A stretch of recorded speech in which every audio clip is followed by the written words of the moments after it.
एकटा टीचर रहथिन कि ने से कहलखिन कि सब विद्यार्थी के कहलखिन जे चोरा कऽ से सामान किछु लगिहन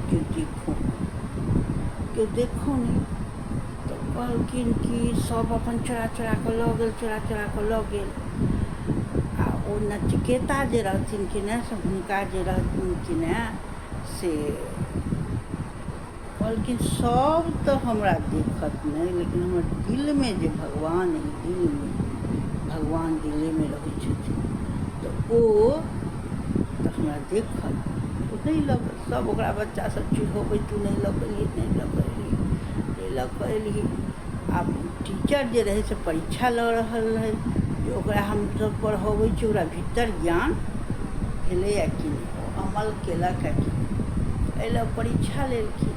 और बच्चा सब नहीं बुझे टीचर जे कहलक से ओकर देखबै छै।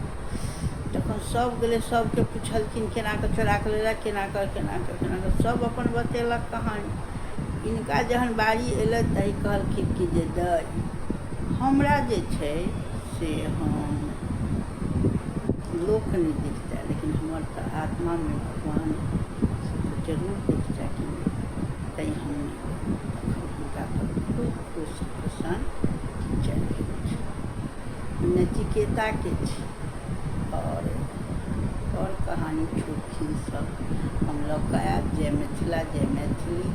और हम कुसुंधा मिथिला के मधुबनी जिला हमर भेल, सासुर सीतामढ़ी हमर भेल, नैहर। और हम पहले जुहू चौपाटी में छलहुँ, आब नवी मुंबई में छी। जय श्री कृष्ण, जय श्री राम।